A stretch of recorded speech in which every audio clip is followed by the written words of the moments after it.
Rail ও রাজ্য টানা পড়েনে আজকে আন্ডারপাস তৈরির কাজ। জনজীবন থমকে থাকায় আন্দোলনে অনড় গ্রামবাসীরা।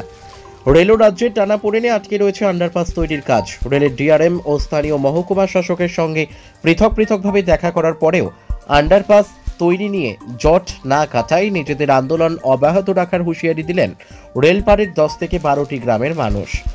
দক্ষিণ পূর্ব রেলপথের খড়গপুর আদ্রা শাখার বিষ্ণুপুর স্টেশনের কাছে 60 নম্বর জাতীয় সড়কের লেভেল ক্রসিং তুলে দিয়ে সম্প্রতি ওড়ালপুল চালু হয়।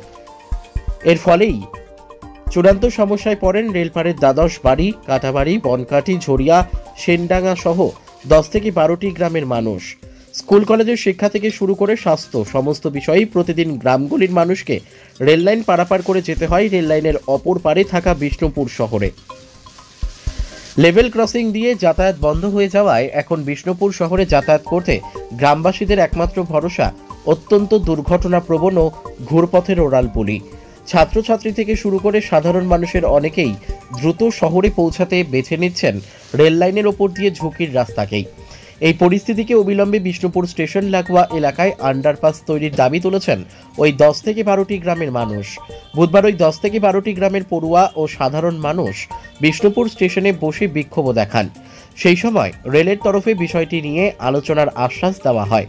গতকাল বিষয়টি নিয়ে রেলের আদ্রা ডিভিশনের ডিআরএম এর সঙ্গে আলোচনায় বসেন আন্দোলনকারীরা। রেলের তরফে দাবি করা হয় ওই এলাকায় আন্ডারপাস তৈরির ক্ষেত্রে তাদের কোনো সমস্যা নেই।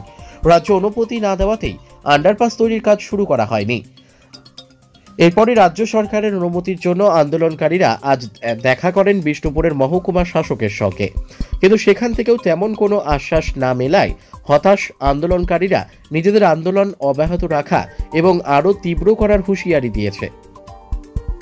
বাঁকুড়া বিষ্ণুপুর থেকে সুচিন্ত গোস্বামীর রিপোর্ট, এস নিউজ বাংলা। গতকাল আমরা গিয়েছিলাম ডিআরএম অফিস আদ্রা ডিভিশনে। ডিআরএম সাহেব আমাদেরকে টাইম দিয়েছিলেন। আমরা 6 জনের প্রতিনিধি দল গিয়েছিলাম। উনি বললেন আমাদের নজরে আছে, কিন্তু আমাদেরকে 2টো কপিও দিলেন, যে এটা আরবি বা মর্তের যে এনএইচ আছে, উইংস আছে, ওনাদেরকে চিঠি করেছিলেন আগস্ট সেপ্টেম্বর মাসে, তার কপিও দিয়েছেন। ওনারা বলছেন ওখান থেকে অ্যাপ্রুভ্যাল এবং এই আন্ডারপাস করার জন্য অর্থ ওখান থেকে আসবে। ওখান থেকে এলে আমরা 3 মাসের মধ্যে টেন্ডার প্রক্রিয়া শুরু করব। সমস্যায় তো সাধারণ মানুষ এখনো ভোগ করছে। এনাদের একটা গাফিলতি বলা যায়, এনারা কোনো সুরাহা দিচ্ছেন না। আমরা অন্তে এসডিও স্যারের কাছে যাচ্ছি, আমরা আরবি অফিসে গিয়েছিলাম, উনি নেই আজকে। আজ সোমবারে দেখা করতে বললেন, উনি কলকাতা গেছেন।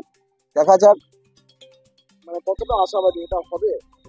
আশাবাদী আমরা বুঝতে পারছি না। এ দোষ দিচ্ছে সেন্ট্রাল গভর্নমেন্ট, দোষ দিয়ে রেলের দোষ দিচ্ছে রাজ্য সরকারের বিরুদ্ধে, কিন্তু আমরা যেটা বুঝতে পারছি যে এটা আরবি ন্যাশনাল হাইওয়ে অথরিটি, সেটাও হচ্ছে যে সেন্ট্রালের রেলের গাফিলতি। কেননা রেল আন্ডারপাসের ব্যবস্থা না করে কিভাবে একটা উড়ালপুল 3 দিনের ট্রায়াল বলে চালু করলো, এটা পুরো মিথ্যামিথ্যি। আমরা এখনো জানতে পারলাম আমরা রাতারাতি রেলকে। আমাদের একটাই দাবি যে এতগুলো গ্রাম, 17, 18, 20টা গ্রামের ছেলে মেয়ে স্কুলে পড়াশোনা, হাসপাতালে আসা, দৈনন্দিন হাট বাজার যাই বলুন না কেন, বিষ্ণুপুরে প্রতিনিয়ত যোগাযোগ। আজকে একটা মুমূর্ষু রুগী আনতে গেলে ওই ফ্লাইওভারের উপর দিকে কেউ গাড়ি চালিয়ে, ভ্যান চালিয়ে আসা যায় না, এবং সম্পূর্ণ নিষিদ্ধ সাইকেল চলাচল। আন্দোলন আরো দীর্ঘতম হবে, আরো দীর্ঘতর আন্দোলনে আমরা যাব আগামী দিনে। আমার নাম বাপ্পা পতিয়ার। ডিআরএম এর সঙ্গে দেখা করে আমরা কোনো দিশা খুঁজে পাইনি। যেটা মূল কথা সেটা হচ্ছে ডিআরএম সাহেব আমাদেরকে যেটা জানালেন যে এটার প্রসেসিং চলছে, রাজ্য এবং কেন্দ্র সরকারের মধ্যে একটা মিসআন্ডারস্ট্যান্ডিং এর কারণে আমাদের বিষয়টা দেরি হয়েছে, কিন্তু সাবওয়ে যে তৈরি হবে এই ব্যাপারে আমরা একটা মোটামুটি আশ্বাস পেয়েছি, এবং উনার কথাবার্তা শুনে আমরা বিশ্বাস করতে পারছি যে সাবওয়েটা দীর্ঘ সময় পরে হলেও সাবওয়ে তৈরি হবে। কিন্তু ওনার কাছ থেকে আমরা যে আরও একটা, যতদিন পর্যন্ত না আমরা যে 10-15টা গ্রামের মানুষ অবরুদ্ধ হয়ে আছি, বাজারে যেতে পারছি না, সেই জন্য একটা সাময়িক রাস্তার দাবি করেছিলাম, কিন্তু উনি এবং এসডিও সাহেব আমাদেরকে কেউই সেই আশ্বাস দিতে পারেননি।